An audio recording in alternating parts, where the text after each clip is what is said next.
All right. Hello, everybody. This is Dr. Fraud Michael Skiba here. I'd like to welcome you to episode 4 of DFTV WTF series. So very, very excited.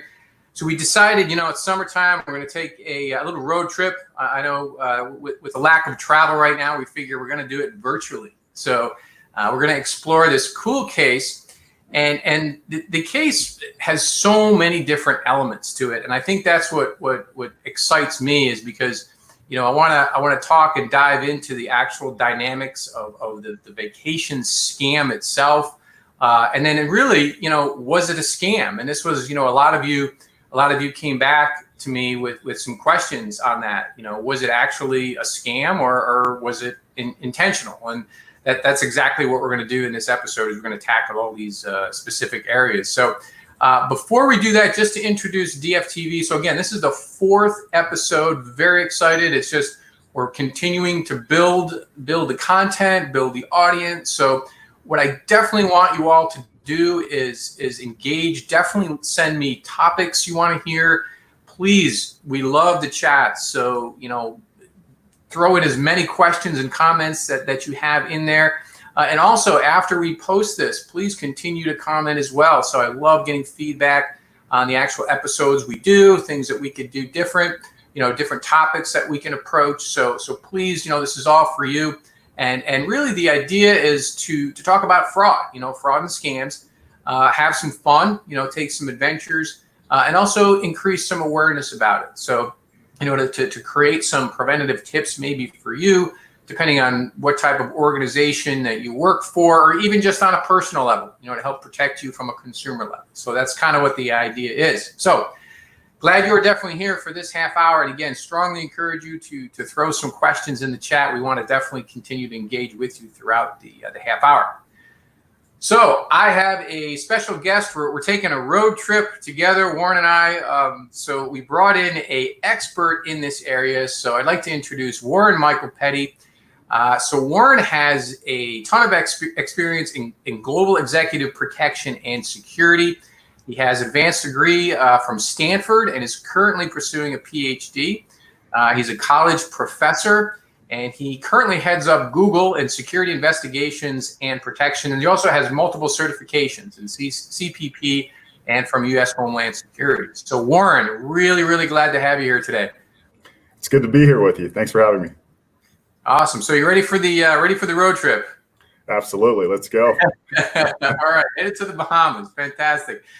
So I want to talk a little bit about the case first off. So this is the case of the Fake Fyre Festival. So for those of you that know about the case, very, very interesting. And to those that maybe are just being introduced to it, we'll go over some of the facts. So here's what happened. So a individual by the name of Billy McFarland, so he kind of contrived this music festival on an island.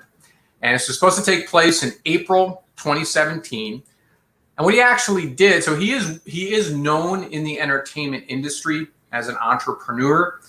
And what he did was he actually purchased an island.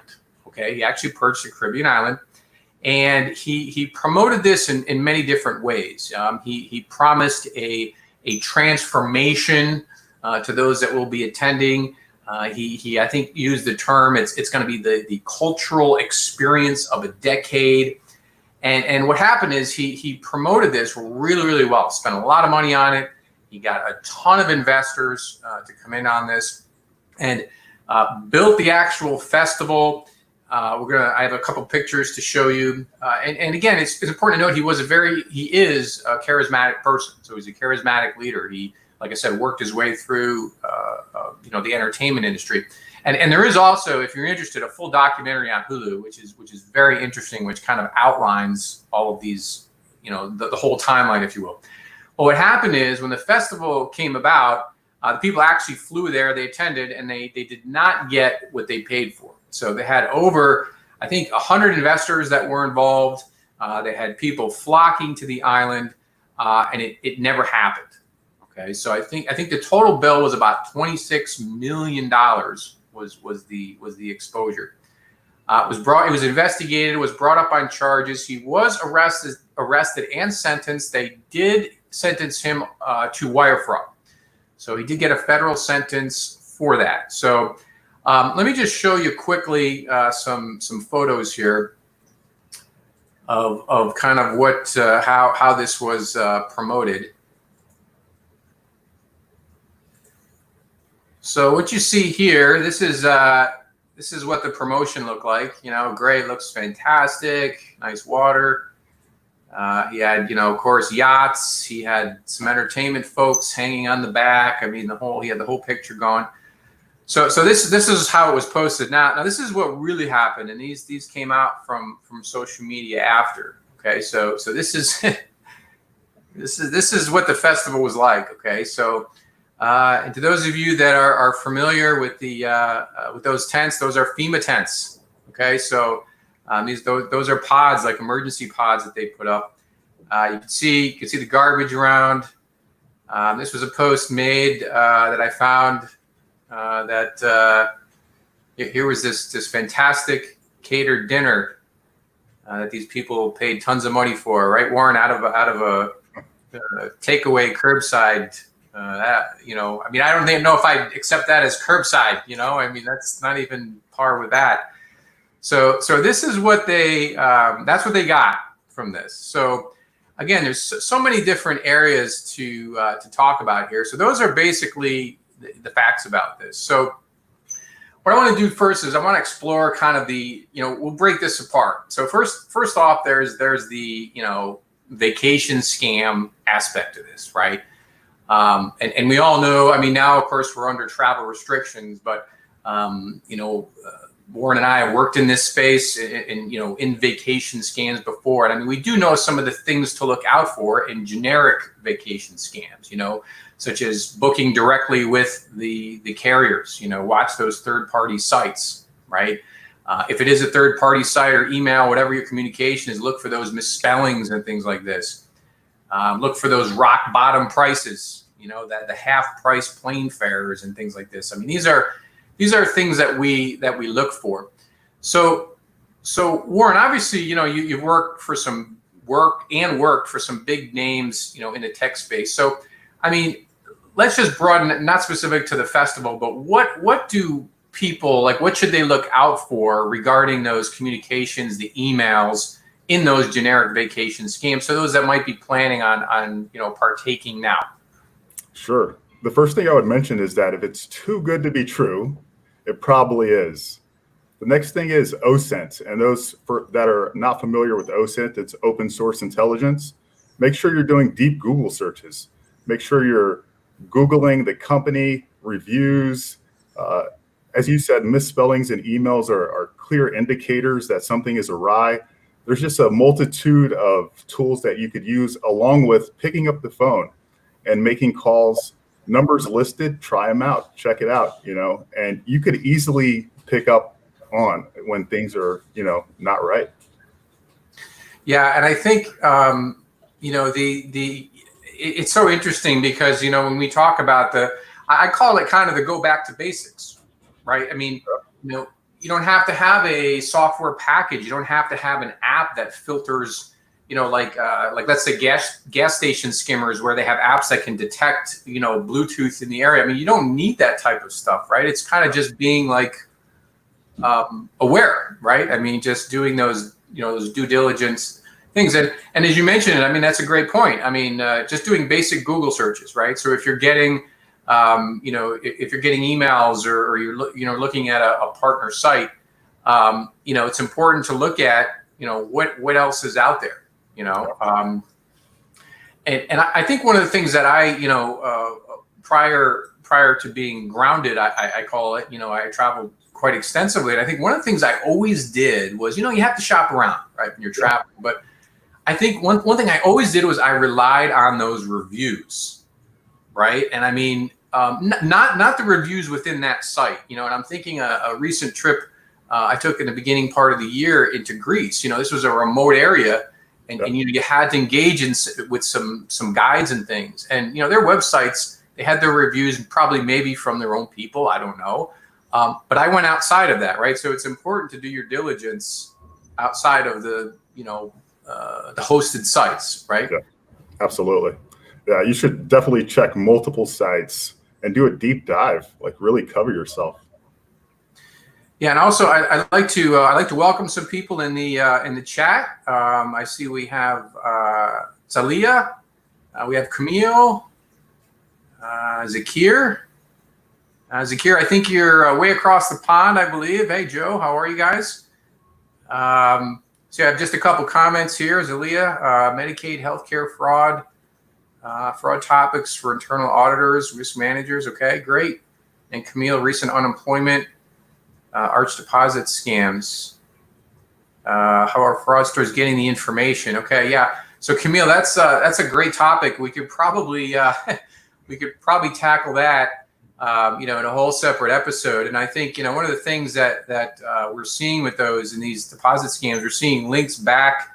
Like in the recent case, the Secret Service, when they invested, they actually discovered links right back to Nigeria. So you see a lot of these international rings coming up, and they're being fueled again by bigger groups, by organized criminal groups in Latin America and other areas of Europe. So and as we all know, that information that they get, the personal information they get from us, they're selling that on the black market. So this is where, my opinion, talking about the unemployment deposits, that's where those are coming from. But yeah, great question.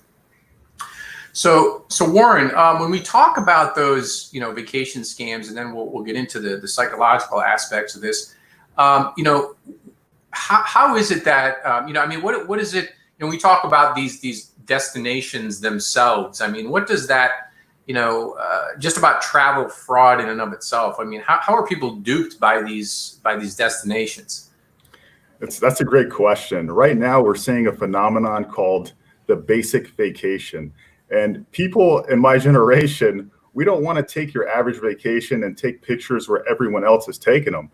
We want something that's completely different, completely outside of the box, and we want to be the first people to do it.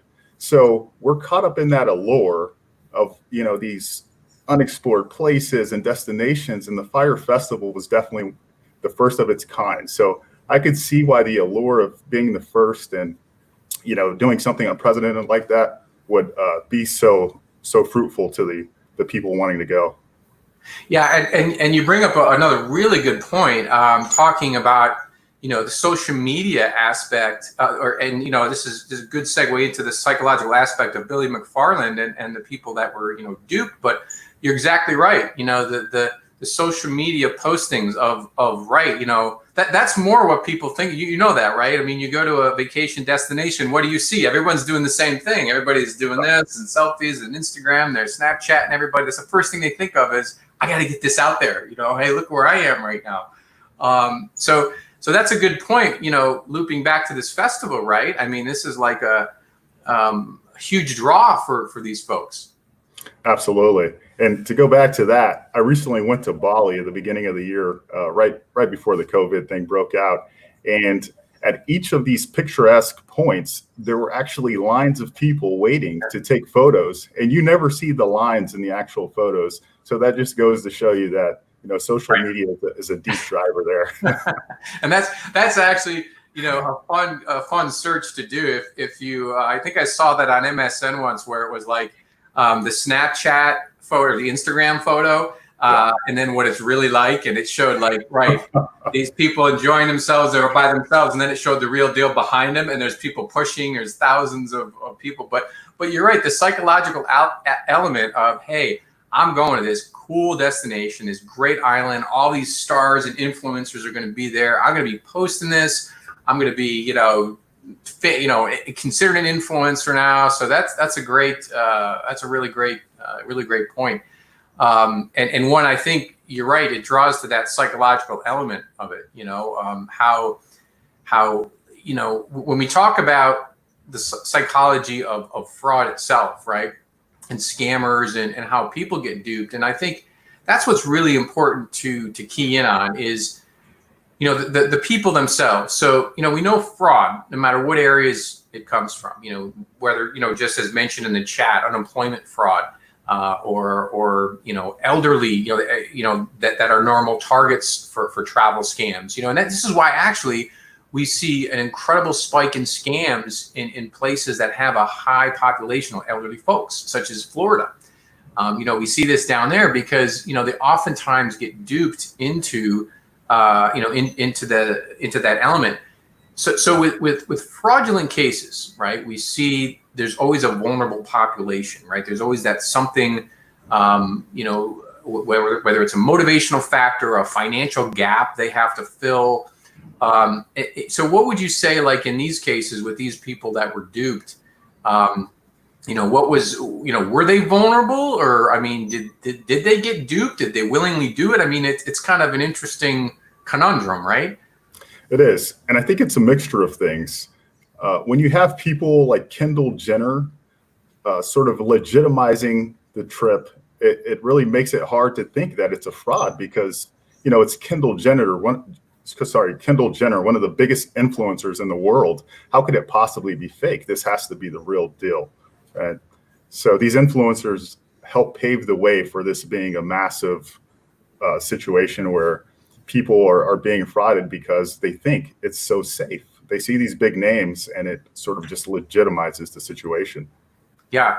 And I think that ties into, I mean, right. I think one statistic showed, I think she was paid close to $250,000, right? I mean, for just to endorse this. I mean, it's incredible if you think about this, right? I mean, and he, again, being the leader he was, he had some connections.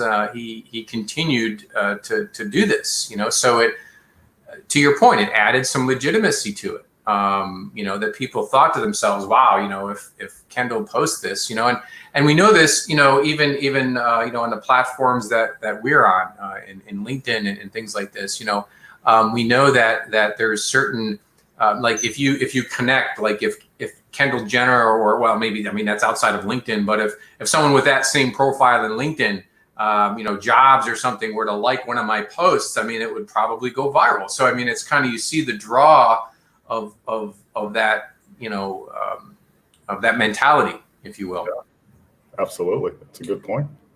And so I have some couple questions here, and yeah, keep these coming in. So Heather asks a great question. Hi, Heather. Would you consider TripAdvisor a good resource? So Warren, I'll let you field that first, and then I can weigh in. TripAdvisor is a good tool. You see the reviews; they're unfiltered. You can go through, and select 1-star, 2-star, 3-star reviews. That's what I do, so I can get the full picture. I don't just look at the positive reviews. So take a good holistic approach and check out all reviews and see if they align with your expectations. Yeah, and I think getting back to a point you made earlier is I do start with TripAdvisor usually because I think it's the most well known.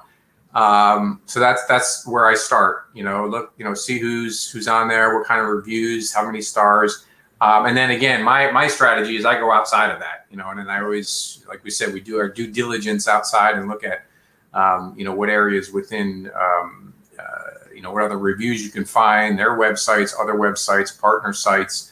And also important too, I think, as we know, those are cued to show the best reviews first, so I always go to the last one, look at those bottom stars. I do, and it's just maybe more curiosity on my end, but I just want to see, what is it, something that could be a deal breaker, I mean, is it something they mentioned that's not an opinion of the traveler, but, something where, hey, maybe the building was, is 50 years old, something like this. I don't know. That's purely objective.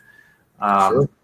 And from the safety side, it's important to look at those reviews to get a general feel of the crime that happens in the area. Countries often suppress their crime statistics to draw in tourists. And what better way to get that unfiltered information than to go right to the source? Exactly. And Douglas, hey, Doug, how are you? Thanks for joining. And yeah, actually photos, a super good point. I do that too. Yeah, it's great. You want to see, what the pool looks like. You want to see what the layout looks like. Absolutely. Plus, I think it gets you a little bit excited about where you're going to be headed to. But also the negative reviews on those with the photos as well. That can lead you down a certain path as well. So yeah, definitely good stuff. And I see we had another LinkedIn user. Yep, you can definitely connect with either of us. We're both right in LinkedIn. You can message us there, or if you want to put your contact info in here, we can connect with you later for sure. To the LinkedIn user there. So fantastic. So with the festival itself, I want to talk about this guy here, and I'm interested to what people think on the chat too. So this guy, Billy McFarland, right? So again, very charismatic. I mean, you can do basic Google searches on him and see him. He's popped up all over. Again, there was a result. He did get sentenced. So, I always think when we put our fraud hat on, right, there's always that bucket of the opportunistic fraudster, i.e. the one that, didn't contrive it ahead of time, was put in a scenario, took advantage of it, right? So that's one bucket. But then there's that other bucket of the highly contrived, malicious fraudster, the organized, it's a cognitive approach to fraud, right? So this is the question I have here. And, it's interesting because I don't know, trying to get in his mind of what the intention was. And I think that's where, the investigators, federal investigators, the court, they had a hard time trying to, assess was their intent or not. What are your thoughts on that, Warren? I think the intent was to throw the best party of all time. And I think that was what he started with. How he got there was a whole heap of fraud. So that's sort of my stance. Yeah, and I think, it's funny how the original intent of that transformational event, probably started right as a legitimate, wherever he was, whenever that popped in his head, wow, this is great. I'm going to throw this fantastic music festival, the Woodstock of the ages right now. And then I think you're right, and we see this a lot in white collar fraud too, is whether it's starting a business even where, the idea is legitimate, is legal, but then certain pressures come from that, right? Certain outside external, factors that maybe, change the mindset a little bit. So in your opinion, in the initial stages, legitimate, and then, slowly as maybe pressure or, other external factors grew, yeah. Would you say? Absolutely. There's no doubt that along the way he frauded, his investors, the actual target audience. I think one of his quotes, he said, "We are selling pipe dreams to the average loser." So that in and of itself shows that, the intent there. But I do, deeply feel that he was trying to accomplish this great festival. Yeah. Yeah. And I think, when certain things I read as well, and it's funny you say that because, this loops back to the psychological element of it, the vulnerable population. He identified, a population that would be, you don't want to say duped by it, but would be drawn to it.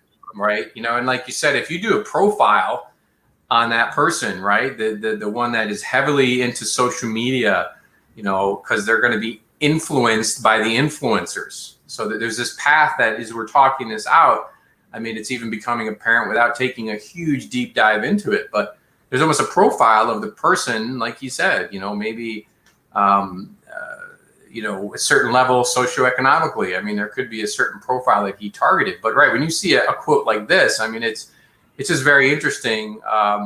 It sheds some light on where his, actual mind was with this. So how about the people themselves, that got, that got taken out of this money. So, where do they sit, you think, from that, from that perspective? Is it, kind of like assumption of risk, if you will? Is it,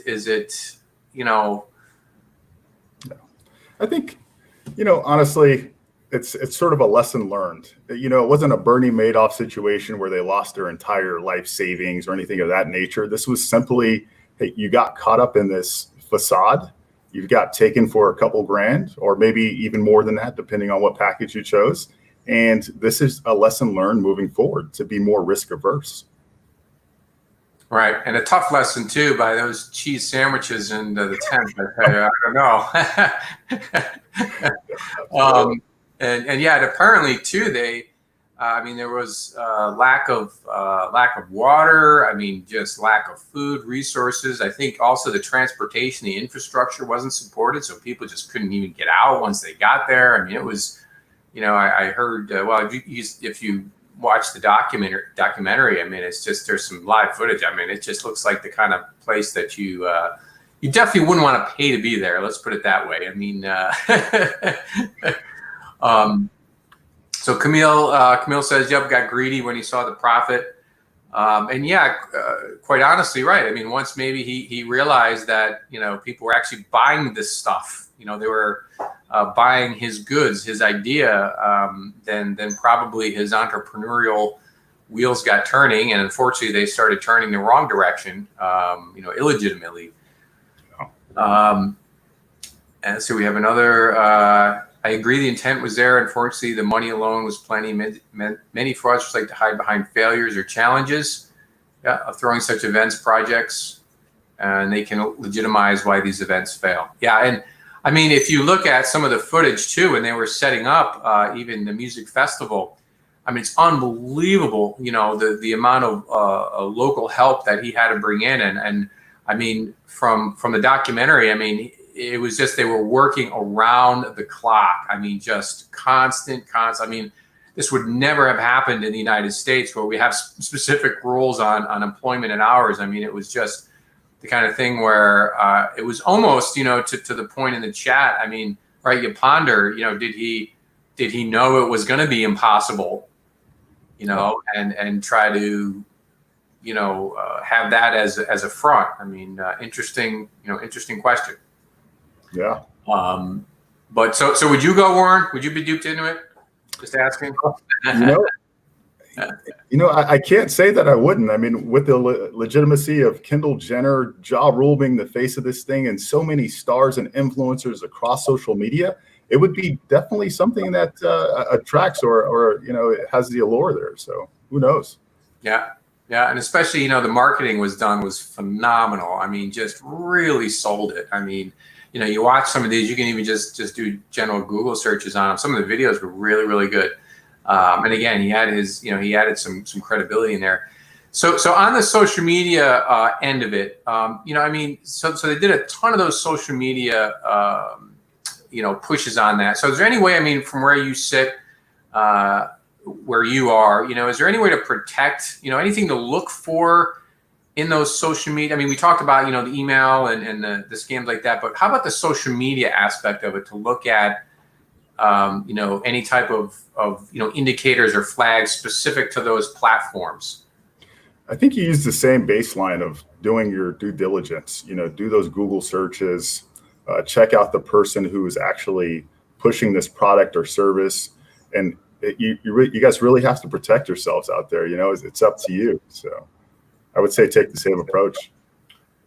Yeah, absolutely. And I mean, I think that the thing with social media, we know this, is that, I mean, there's so many people on it, right? I mean, and it's just, there's just so much information that goes out every day, every data point. I mean, I think devices grew to 50 billion this year, compared to 2 years ago, it was like 16 billion. I mean, it's just, it's the information, we are on information overload right now. So I think, going to, so now I think, and this is true, I think a lot of our younger generation, is the line between what's credible. I mean, we both work in academics. We know this, to be a credible source, it's got to be peer reviewed by others in that industry. I mean, on the internet, I mean, what is reviewed? Hardly anything. I would say 99% is not, right? I mean, it's just out there.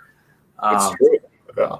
And, in addition to that, there's this massive disinformation campaign going on, globally. So yeah, definitely have to be more aware and check all sources and, vet the information. Absolutely. Absolutely. So great tips, Warren. I see we're winding down. If anybody has any, questions, again, great information in the chat. Definitely appreciate that. Any follow-ups, please reach out to Warren or myself after. Again, you can message us right through LinkedIn. That's probably the easiest way. So Warren, in closing, fun fact about yourself, could be work or non-work related. What do we not know about Warren? Sure. So I love this show, 90 Day Fiance. That's something most people don't know about me, but there's a character on there named Big Ed, and he's definitely one of a kind. Okay, so you're the viewer that watches that, right? You're the guy. Yeah. No, actually, in your defense, quite a few people do watch that show. So, all right, duly noted. Well, Warren, listen, I really want to thank you for your expertise and everything you do for us, keeping us safe on the Google front. It's definitely doesn't go unnoticed. And yeah, to everyone else out there, if you need to reach Warren or I, please feel free to do that.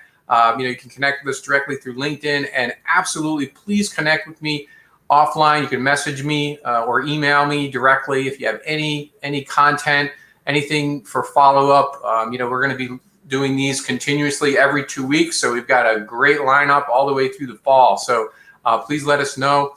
Thanks everybody for joining. Thanks again, Warren. Everybody have a great day, and we'll talk to you soon. Cheers.